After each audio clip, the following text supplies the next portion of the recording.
Hello and welcome to Cheapskate. I'm Cameron and today we're making a nut for a brand new guitar. So we're going to first of all start with a nut blank and then we're going to fit it to the guitar. We're going to make the slots for the strings, cover the whole lot and get it working. Today, now you can use all sorts of materials for making a nut slot. You can use bone, you can use plastic, you can use tusk, you can use there's graphite ones, or they're basically graphite infused because graphite's very slippery so the strings don't jam. There's you can make them out of aluminium, you can do whatever. I'm going to make one out of wood today because I'm actually going to throw this guitar away later anyway. This is a prototype, just a test build, so I'm just going to make it out of wood because I have got a graphite infused one but it costs $20 and I don't want to do it for just a test, whereas this little bit of timber is free. So I'm going to use this. This is a beautiful piece of spotted gum and grows in Australia. You can see here it's got caramels, it's got browns, it's got almost blacks, it's so dark in some spots. Beautiful timber. This is one I started making yesterday but I made a mistake, so we're going to throw that one away. I've got another piece of that gum that I'm going to use here. So I basically, so it's bigger than you need. Obviously it needs to be wider than your fretboard. So I've got one surface, the surface that's going to touch the nut slot, flat. So you've got to get that flat to start with. You make that flat, put it in, make sure that it sits flush with the edge of the fretboard here. Okay? If you've got a gap anywhere, then it could mean this surface isn't flat, so you've got to make it flat. If it is flat, which this one is, just make sure that it's not sitting like there's a gap. If there's a gap, you may have to angle the bottom, and I had to in this case. So in this case, it was sitting a little bit, I'll exaggerate it, right? But to exaggerate it, it was sitting like there was a gap, like that. Yeah, there was a gap. So I looked at the angle, I got a bit of sandpaper, I just sanded the base on that angle until when I put it in and I just push it down. Actually, that's not where it should be there. I just push it down, and when I push straight down on it, straight down pressure, it sits bang straight in against the fretboard, nice and tight. That's what I want. So once you've got that, you've got basically a nut blank that you're going to start with. From here, you need to decide the position you want it to sit in there. So for example, in this particular case, normally I guess if you had a piece of nice bone or plastic that was very consistent all over, you'd just whack it in the middle. In this case, I don't want this really dark bit because it's actually a little bit rough and a little bit burnt. So, and it would be the same if you're using a natural substance like bone or tusk or something. You'd also probably go through this process saying, well, which part do I actually, is there a part I don't want to be in the nut? And so position it like that. Once you've positioned it, let's get the string out of the way, then get a pencil and just mark it on the edge of the fretboard. Using a nice sharp pencil or whatever it is you use. And so now, when I need to, I can reposition the fret later on. Okay, now you can see it's just moved by the string I had on it. Okay, so once you've done that, we need to mark the radius of the fretboard and work out the height that we want to grind or sand the nut blank down to. Okay, so there's a couple of ways that this can be done. Now, Stu Mac on his website, if you haven't been to the Stu Mac website, you should go and have a look. It's a great resource for guitar builders. But the Stu Mac website, he suggests that to get the basic starting height of the nut, you basically add 47 thousandths onto the height of the first fret, and then add another 10 thousandths just to cover yourself. So if you're metric, that's 1.2 millimeters plus 0.25 of a millimeter. So that's what I've done here. I've got these filler gauges, and you can see these particular filler gauges here have 2, 3, 2, 4. So add those together, that's 47. So there's a 47th thou, and then we've got a 10th thou here. So that's what he suggests you add on to the top of your fret height. So what you can do then is just put these on top of your fret, put pressure down on the sides so that it conforms to the radius, and then you get a well, what you can do is get a pencil that you've cut in half. Usually use a square pencil to do that, and then you can just run the pencil along here and draw that mark onto your nut blank there. Now in this case I can't do that because I don't have one of those pencils. So to get this pencil, because what you want is the pencil to be right at the same height as this. Right now, if you have a pencil, obviously the tip of my pencil is higher by the half the width of the pencil, right? So it's not going to give us the right spot. But if I do the pencil like this, it will actually give me the right spot if I'm resting on the shaving, because that's directly in line, as long as I've got a very sharp pencil. So the other way to do it then, if you're using just a normal pencil like that, is to measure your fret height with a set of calipers, which we do like this. Okay, and in this case it's 0.9 of a millimeter. Now I checked it all the way along here. I've done it a few times, just checked it. It's 0.9 pretty consistently, 0.8, 0.9. So I know that that's the height of my fret. So what I did then was I just went and got a couple of these, and I just basically put them together and kept measuring them until I got them, oops, about the right height. So you can just keep putting a couple here and there together until you get the height you want. Then I'll just add that to the 47th thou plus 10th thou. Just add them on. So now I've got the height of the fret plus the 47th thou and 10th thou, and I can just now slip that in up against the fret. Keep the fret in the nut. Keep the nut in the position I want. Push these down, and then just run. So that I'm pushing these down hard, so I've got them in position. And I've just moved the nut again. This is a little bit hard to do and film because I'm making sacrifices in the way I'm doing it so I can film it. So what I'm doing is I'm running my pencil here so that it's matching that. And there you can see my pencil mark. Hopefully you can see that pretty well. Now to check that, I'm going to use my radius gauges here.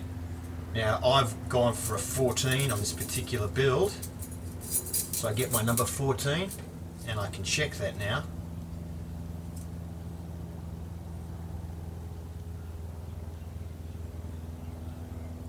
And we can see that indeed we have the 14 radius built in there.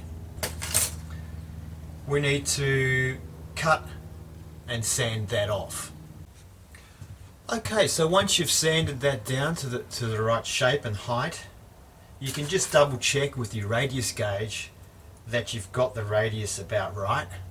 Doesn't matter if it's not exact. Really the radiusing of the top is just for aesthetic purposes, so it looks nice. And just means you have to do less filing for the strings. It's not that big a deal. But anyway, and you can do it later after you've done a string height if you want. Now, just for continuity purposes, I want to tell you that this is actually a different piece. This is the piece that I marked just before, but the old piece that I tried, that I put the string slots in the wrong spot, actually turned out to be still had enough height in it where I could file off those string slots. I just sand off those string slots I put in because I hadn't put them in very deep, and reuse it because it was just going to be a lot more work to make another one. So that's what I did. So just for continuity, if it looks a little bit different, you think something funny is going on, something funny is going on. So we've put that in there now, and this one has the marks in a slightly different spot. String marks, so I put that there, and it's a bit hard to see in this side because it's a little bit dark. I'm just going to redo this one. And go over that again as well. Okay, so at this point what you want to do now is get your 2 E strings on, which is what I'm doing here. So we're not going to glue it in yet or do anything like that. I'm just going to put a couple of E strings on, and I'll just tighten these up a little bit. Now I'm using Steinberger tuners here, in case you're wondering what's going on. If you've never seen these tuners before. This is the first time I've used Steinberger tuners, so I can't tell you if they're any good as far as playing guitar goes, but as yet. but I can tell you for putting strings on, they are incredibly simple to use. They're also pretty expensive, so. Alright. Alright, so I'm not tuning them up to pitch or anything, just so it's holding this down in position, and we can move these strings around into the right position without them just sort of falling off or flapping around. So now what we need to do is we need to work out how far or where we want these first two positions to be. These are the critical positions of the two E strings. Once we've got these in the position we want, we can then work out where all the other strings are going to go. So, generally speaking, at StewMac says you should have 1/16 of an inch from the bevel edge. So by the bevel edge, I'll bring the camera down and show you closer. So when he says beveled edge, what he's talking about is, so here's the edge of the fretboard and the edge of the fret. But just in from that we can see there's a bevel on the fret, so it's where it's been, where the fret's been sloped off. So from where the sloping ends or begins, depending on how you look at it, that's where you want to measure in from. So what I've done now is I've got some feeler gauges and just put some together until it equaled 1.6 millimeters, which is 1/16 of an inch. Actually, it came out to 1.7. So I just used the feeler gauges to measure it. The calipers to measure it. So then I should be able to just keep these squeezed together, put them here, and then measure the string distance from the edge of the string to there. And you can see I've got more than I need, so we'll just bring the string across a little bit. Just pull it across. So you need the strings under a little bit of tension. If it's a brand new guitar like this one is, you may have to adjust the height of your string at the bridge as well, just to make sure, or the angle of the string at the bridge as well, which I have already done. So we're pretty close there to the distance. It might have to come in a little bit more.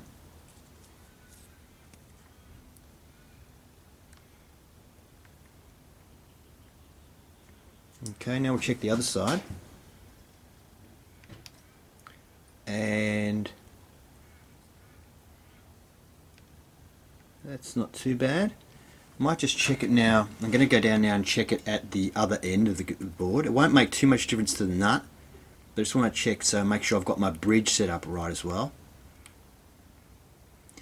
So the reason for making sure it's at least 1/16 from the edge of the fretboard is so that when you're playing you don't accidentally push the string off the fretboard, like, go like that, whoop, and it slides off when you're playing. So I want to make sure that doesn't happen. Making sure you've got a pretty sharp pencil, like that.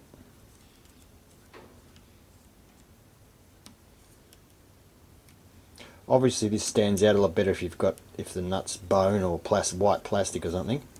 It's a little hard to do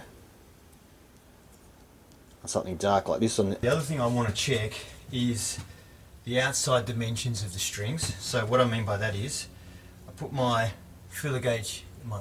calipers here, and I measure the distance when it's hard up against the nut from the outside of one E string to the outside of the other E string.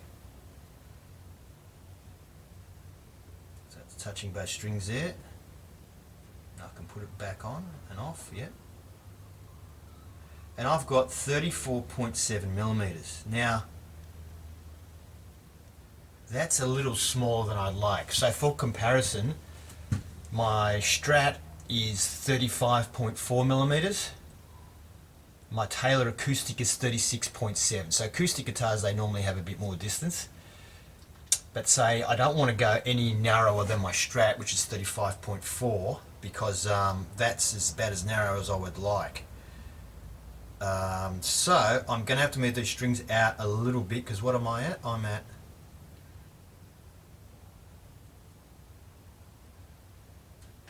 actually, I'm probably squeezing the string there a little bit.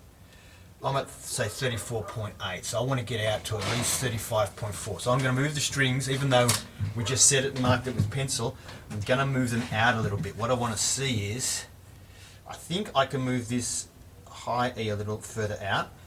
don't really want to move this E because I've made an error in the fretboard in this guitar anyway. It's only a test guitar, but and I don't want to exacerbate that error. So let's see now. Well, it's 35.4, and it is kind of pushing the string a little bit. I can actually feel it touching. So 35.4 there, which is the same as a Strat. I think that's where I'll leave it. So I might try and make a new pencil mark here. I don't think you're even going to see the difference in the pencil mark anyway because it didn't move that much. But the main thing is now that we can measure these, we'll have a distance, and that will now let us work out the distance in between. Now, alright, so if I edited this video correctly, and there's every chance I didn't, but if I did, I just got those numbers off of the website and I've written them down here on a piece of paper. So, the first one is... Hello, it's me from the future. Anyway, I interrupt this video. I got all those measurements from the website because if you just evenly space all the strings, all the centers, it doesn't look even. The thicker strings all look closer together because you've got the centers all evenly spaced, but the strings are different thicknesses, so they actually don't look evenly spaced. Anyway, for evenly spaced strings, you need to have, you know, certain measurements, which I downloaded, or actually got them off. I think it was off the StewMac website or somebody's site. It'll tell you how far to put the centers of the strings apart, depending on what thicknesses of strings you're using. However, even after carefully measuring with calipers, I ended up getting them in the wrong spot, like a couple of strings look too close to other strings and stuff. What I have since worked out that the best way to do it is by eye. So, and I've built another guitar since doing this video, and I did that by eye right from the start and it worked out fine.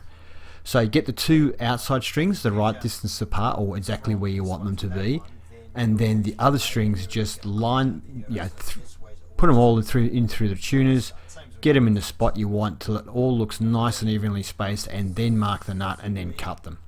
As far as cutting the nut goes, as you saw, the files I was using are terrible, and I since watched a Crimson Guitars video, and Ben Crow actually said that he often uses a fret saw for the thicker 3 strings because it's faster than files, and he usually uses a jeweler's saw or sometimes uses a jeweler's saw on the thinner strings.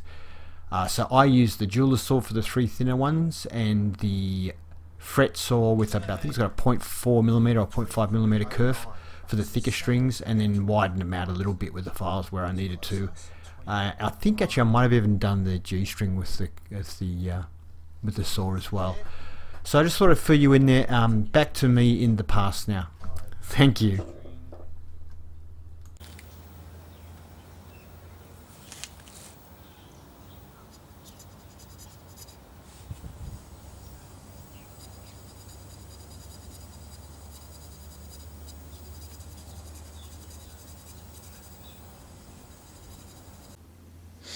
So I have rejigged the slots a little bit after doing it by eye, and I'm pretty happy with that spacing now. I think it is pretty even. I know the top of the nut looks rough now, but that's going to get sanded off anyway. The main thing, I just had to do a little bit of hacking to make it work. Now what I have discovered is that these little files that I've been using, I've got just the 6 that suit the thicknesses that I'm using, and put them on a separate piece of wire so that I don't have to keep fumbling through to find which ones to use. But they are absolutely useless, and you can see here the really thin one is just bent because it's so thin. Like if you hold it between your fingers, it just bends as you go over the top. So okay, so I've just fashioned this pretty ridiculous looking cover for the truss rod. The reason I've made it wide at the bottom is to try and cover up that little slot. So you've probably seen there's a little gap just here, just because I've... Alright, well the night has caught up with me. So we've done some sanding. That's the side it'll go. I've sort of sloped the edges out. Unfortunately, because this is like a plywood, you've got the other kind of veneers coming through in the corner here. I'm going to stain it anyway, but yeah. So I've sanded it down, it fits in fairly well. Just going to... Well, I can't get the strings any looser than they are now. I'm just going to try and put a dab of glue on this end, which will, as I push the nut in, because I pretty much have to slide it in, there's no other way to get it in. As I slide it in, it'll probably spread it out a little bit, and I'll put a little dab on here when it gets to the end. So I'm not going to use very much at all. It's not, you know, this build isn't going to last anyway, and this guitar is going to be thrown away or broken up. So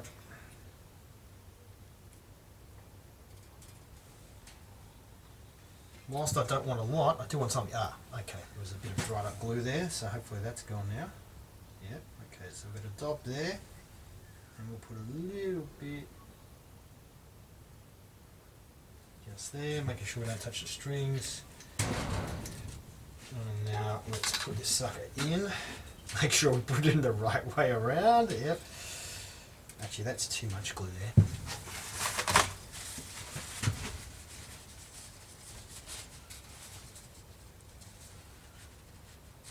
Okay.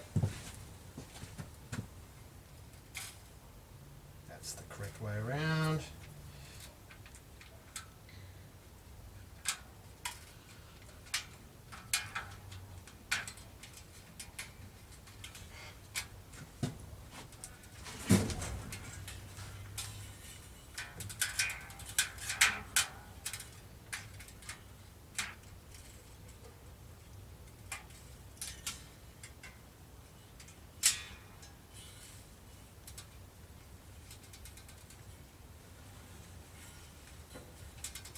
Appears to be about the right spot.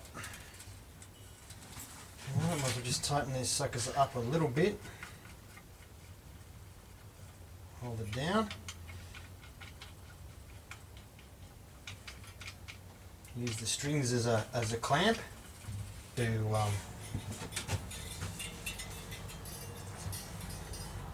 go. We're just going to put the screw hole in. We'll mark the screw. Okay, so we've made the hole, and I've sanded this with 240.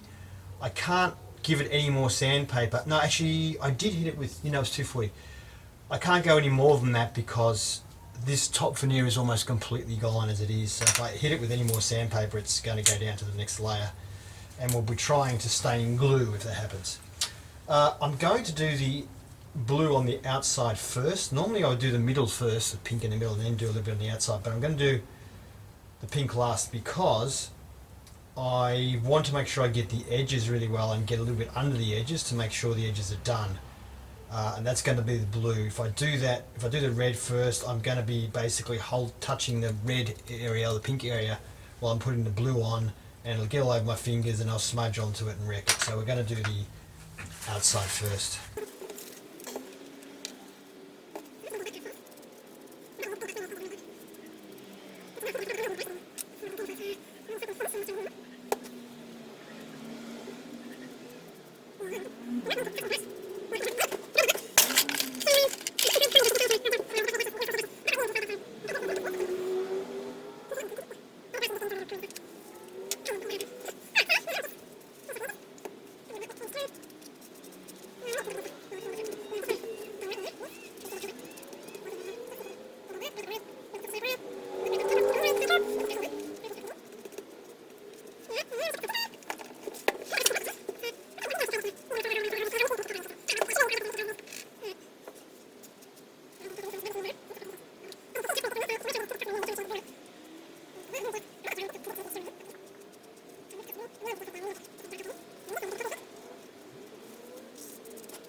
Thank you for watching this video. I hope you enjoyed it, and if you did, please give it a thumbs up. If you'd like to see more, subscribe. Our next episode will be the final one where we'll even test play the guitar.